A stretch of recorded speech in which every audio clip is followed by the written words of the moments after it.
Hello dear students, welcome back to my channel. Today I will teach you regarding SAARC. SAARC है क्या?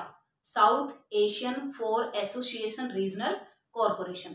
Asia का south part है, उसमें जो countries हैं उन कंट्रीज ने मिलकर अपना एक ऑर्गेनाइजेशन बनाया।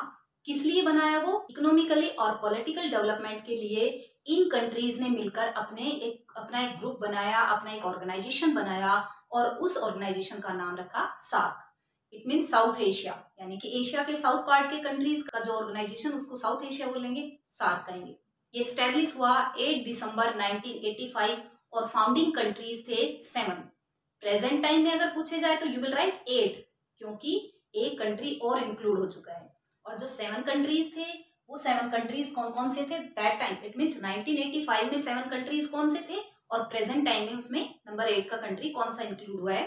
First is Bangladesh, Bhutan, India, Nepal, Pakistan, the Maldives, Sri Lanka. यहाँ तक के जो कंट्री है इंक्लूड इन 1985, यानी कि जब फाउंडिंग टाइम पूछा जाए तो you will write these 7 countries. After that in 2007, 3 अप्रैल 2007 में अफगानिस्तान को इंक्लूड कर दिया गया और टोटल जो कंट्रीज हो गए, यानी कि सार्क के जो मेंबर कंट्रीज हुए वो कितने हो गए? 8 कंट्रीज। प्रेजेंट टाइम में पूछा जाए तो आपसे 8 कंट्रीज। तो सार्क में प्रेजेंट टाइम में 8 कंट्रीज है और फाउंडिंग टाइम में 7 कंट्रीज थे। अब ये जो साउथ एशिया के जो 8 कंट्रीज है, यानी कि एशिया के साउथ पार्ट के ये कंट्रीज, इन्होंने मिलकर अपना एक ग्रुप बना लिया और एक दूसरे की म्यूचुअल अंडरस्टैंडिंग है या एक दूसरे की हेल्प करना है या प्रोग्रेस करना है, तो वो सारे मिलकर करते हैं। इसमें आप एक देख रहे होंगे कि साउथ पार्ट का एक कंट्री इसमें इंक्लूड नहीं है, वो है चाइना। तो उसको छोड़ दो, वो ऑब्जर्वर कंट्री है। अब हम ऑब्जर्वर कंट्री की बात करें तो ऑब्जर्वर कंट्री टोटल 9 कंट्रीज है। ये कौन से कंट्री है? SAARC countries member, SAARC member countries, और ऑब्जर्वर कंट्री टोटल है 9। तो ये इसमें इंक्लूड नहीं करोगे, इनको ऑब्जर्वर कंट्रीज ही कहते हैं। इनका मेन वर्क है सार्क कंट्रीज के वर्क को ऑब्जर्व करना, तो इनको ऑब्जर्वर में लिखोगे। तो वो ऑब्जर्वर कंट्रीज कौन कौन से हैं? First is America, second European Union, third China, then Japan, Iran, Mauritius, Myanmar, South Korea and Australia. तो ये 9 कंट्रीज हैं जो ऑब्जर्वर कंट्रीज है, जिनका मेन वर्क है सार्क कंट्रीज को ऑब्जर्व करना, कि उनकी मीटिंग को ऑब्जर्व करना, उनके वर्क को ऑब्जर्व करना।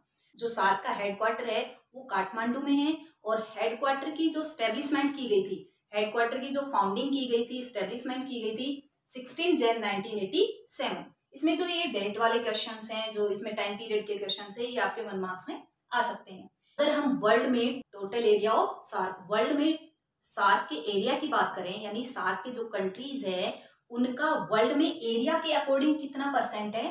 तो 100% में से 3%, यानी कि 3% एरिया सार्क कंट्रीज के पास है। वर्ल्ड में पॉपुलेशन की बात करते हैं तो एरिया ओनली 3% है, पॉपुलेशन 21% है। और अगर वर्ल्ड में ग्लोबल इकोनॉमी, यानी इकोनॉमी के रिगार्डिंग वर्ल्ड में बात करते हैं तो वो है 4.21%। जो सार्क कंट्रीज हैं, जो 8 कंट्रीज है, वो मिलकर अपनी मीटिंग करते हैं। उनकी मीटिंग की लीडरशिप करता है उसका जो चेयरपर्सन होता है वो उनका सेक्रेटरी जनरल होता है। जो सेक्रेटरी जनरल होता है एवरी 3 ईयर उसको रिटायर्ड कर देते हैं, यानी कि after 3 year new secretary general appoint होता है। और जो सेक्रेटरी जनरल होते हैं इनको किसके अकॉर्डिंग अपॉइंट किया जाता है? अकॉर्डिंग टू अल्फाबेटिकल, यानी कि जो अल्फाबेट से सबसे पहले किस कंट्री का नेम आएगा आप इसमें देखो, तो इसमें सबसे पहले आएगा अफगानिस्तान। देन आफ्टर बी से बांग्लादेश और भूटान है, तो बांग्लादेश का फर्स्ट सेक्रेटरी जनरल बनेगा। तो इस तरह से अकॉर्डिंग टू अल्फाबेटिकल चेंज होते रहते हैं सेक्रेटरी जनरल।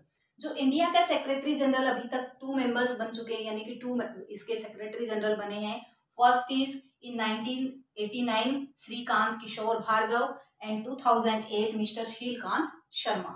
तो ये 2 सेक्रेटरी जनरल बन चुके हैं सार्क के। जो सार्क की मीटिंग हुई उनके सेक्रेटरी जनरल बन चुके हैं। और फर्स्ट सेक्रेटरी जनरल की बात करें तो वो कौन थे? Abul Hasan. And present time में सेक्रेटरी जनरल है, उसका नेम है इशाला विराकुन। ये प्रेजेंट टाइम के हैं और फर्स्ट वाले ये अबुल हसन है। टाइम टू टाइम सार्क की मीटिंग होती रहती है। उस मीटिंग को जो प्रेसिडाइज करता है वो सेक्रेटरी जनरल करता है। जो मीटिंग हुई है ये 3 मीटिंग अब तक इंडिया में हो चुकी है। First is in 1986 Bangalore, second 1995 in Delhi and third is 2007 इन दिल्ली। जो थर्ड मीटिंग हुई थी, इसी थर्ड मीटिंग में जो दिल्ली में हुई थी, अफगानिस्तान इसका मेंबर बना था सार्क का। तो थर्ड जो इंडिया की थर्ड मीटिंग, सार्क की थर्ड मीटिंग नहीं कह रही मैं, इंडिया की थर्ड मीटिंग जो 2007 में हुई थी, तभी अफगानिस्तान सार्क का मेंबर बना था 3 अप्रैल 2007। नेक्स्ट आता है रिगार्डिंग मेन पर्पज या मेन ऑब्जेक्टिव ऑफ सार्क। जो सार्क का मेन पर्पज है, मेन ऑब्जेक्टिव है, वो है इकोनॉमिकली डेवलपमेंट करना, पॉलिटिकली डेवलपमेंट करना एंड कल्चरली डेवलपमेंट करना। ये 3 जो पॉइंट्स हैं, ये main objective of SAARC. SAARC के जो ऑब्जेक्टिव है वो तीनों कौन से हैं? Economically development, politically development and culturally development. कि सारे जो 8 कंट्रीज हैं ये मिलकर के डेवलपमेंट पर ध्यान दें। क्योंकि जो ऑर्गेनाइजेशन बनाए जाते हैं, ये ऑर्गेनाइजेशन क्यों बनाए जाते हैं?